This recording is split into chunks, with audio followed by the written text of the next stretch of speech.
Metro by T-Mobile offers 3 convenient ways to activate your eSIM.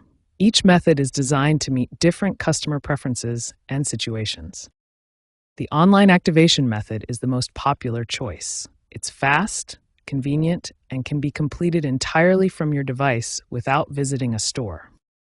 When you receive your QR code from Metro, the scanning process is straightforward. Your device camera will automatically detect the code and begin the eSIM installation. In-store activation provides personal assistance and immediate troubleshooting. This method is ideal if you prefer face-to-face support or encounter any technical difficulties.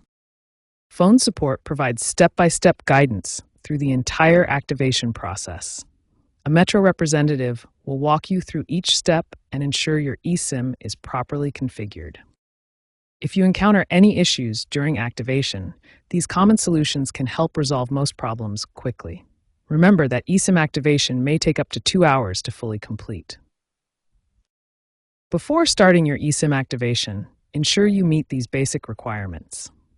Once activation is complete, you'll see network signal bars and be able to make calls, send texts, and use data immediately. Metro by T-Mobile's eSIM activation process is designed to be simple and reliable. Whether you choose online, in-store, or phone support, you'll have your eSIM active and ready to use in just minutes.